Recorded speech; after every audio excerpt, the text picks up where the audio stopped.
Edan seperti Bob.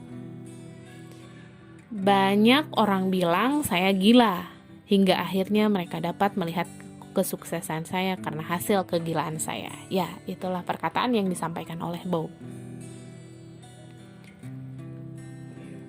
Keluar dari pakem teori, melenceng dari pikiran orang kebanyakan, atau ide unik tak masuk akal, hanyalah segelintir dari gaya berpikir khas Bob yang kerap dianggap gila.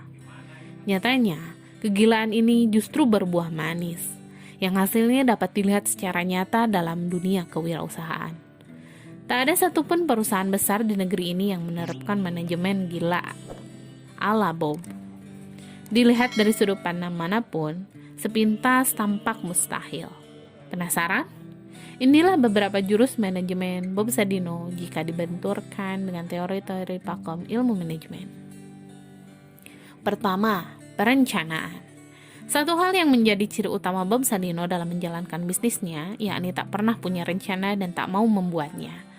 Bukan sebatas omongan belaka, pernyataan ini dibuktikan dengan segala tindakannya yang memang tak pernah memiliki rencana tertulis. Rencana cukup ada di kepalanya, itu pun sangat mungkin berubah-ubah sesuai situasi dan kondisi yang ada. Berbeda dengan rencana menurut teori manajemen modern. Sejumlah pakar manajemen menyatakan, tak mungkin seseorang sukses tanpa perencanaan yang matang. Bob dengan segala kegilaannya berhasil menjungkir balikan semua pakem teori. Tidak ada yang namanya rencana A, B, C, dan seterusnya. Hanya sejuta kemungkinan yang berjalan sesuai kondisi. Jadi jika kondisinya X, maka A yang dilakukan. Sementara untuk kondisi Y, B lah yang berjalan. Begitu seterusnya tak terbatas.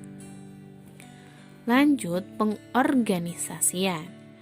Sama halnya dengan perencanaan, unsur penting lain dalam teori manajemen yakni pengorganisasian juga dibantah oleh Bob. Ia tak mau memiliki organisasi seperti yang dijabarkan dalam buku-buku manajemen. Pria berambut putih ini menggunakan caranya sendiri dalam menyusun organisasi perusahaannya. Ia menuturkan, awalnya saya sendiri, lalu bertambah menjadi 2, terus 10, kemudian 100. Nggak ada rencana, semua mengalir saja sesuai kebutuhan. Kini, seluruh pekerja yang dia sebut sebagai anak-anaknya telah mencapai 2.000 orang. Lanjut, penggerakan atau action. Sebenarnya sama seperti perusahaan lain, yakni semua orang melakukan tugasnya masing-masing. Namun Bob memberi contoh, setiap orang harus mampu melakukan pekerjaan apapun. Misalnya, seorang direktur yang mengetahui lantainya kotor, tak perlu repot mencari tukang sapu. Direktur sendirilah yang menyapu lantai kotor itu. Lantas, apa tidak ada job desk yang jelas? Tentu saja ada. Walau begitu, semua orang harus memiliki kepedulian tinggi terhadap perusahaan, sehingga wajib segera menyelesaikan masalah apapun tanpa menundanya. Selanjutnya, pengawasan. Bob Sadino memiliki cara unik dalam mengawasi kinerja anak buah. Bagi sebagian besar pekerjanya, cara Bob mengawasi tidak seperti diawasi, mereka justru merasa ditemani dan dibantu. Bos besar mana yang memiliki efek dahsyat seperti itu?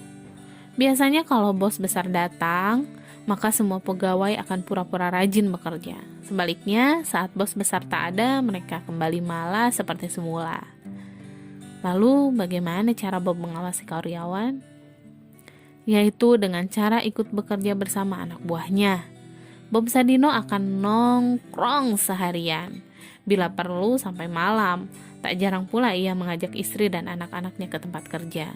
Bagi keluarga Bob, berada di tempat kerja bukan berarti gila kerja, melainkan seperti berwisata, sehingga mereka sangat menikmatinya. Nah, kehadiran Bob di tengah-tengah suasana kerja bukan hanya mempengaruhi para pegawai, tetapi juga menarik minat para pelanggan untuk lebih loyal. Jarang sekali bukan pemilik supermarket hadir menyapa para konsumennya? Ya, hanya Bob Sadino yang bisa. Soal bergaul dengan para karyawan, Bob Sadino juga jagonya.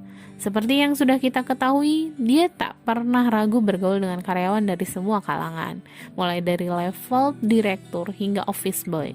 Cara dia memperlakukan para bawahannya pun tidak seperti singa yang mengalasi mangsa. Bob justru memposisikan diri seperti rekan kerja, teman, sahabat, bahkan keluarga.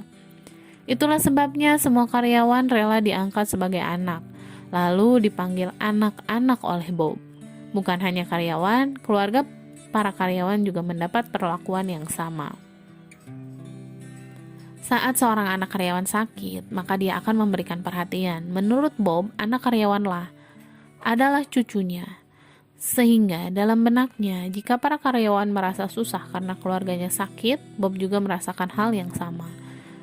Sukar sekali pindah dari sini, suasananya sangat kekeluargaan sekali, ujar salah satu anak buah Bob. Selanjutnya adalah evaluasi. Urusan evaluasi kerja, Bob juga punya gaya sendiri. Saya tidak pernah meminta laporan kepada anak buah. Saya juga tidak pernah meminta laporan keuangan atau sejenisnya, tegasnya. Hebatnya lagi, karyawan juga diberi kesempatan untuk berpendapat saat perusahaan untung, yaitu apakah keuntungan tersebut dibagi-bagi, dihabiskan, atau diinvestasikan kembali.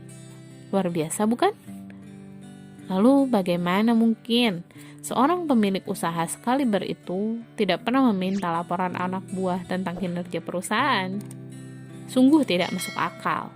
Namun justru hal yang tidak masuk akal, aneh dan abnormal inilah yang menjadi ciri khas sang maestro. Sekali lagi, ia berhasil menjungkir balikan teori. Bagi Bob, semua yang dilakukan anak buahnya adalah pembelajaran. Siapa yang melakukan, dia pula yang harus bertanggung jawab atas kelakuannya, salah maupun benar.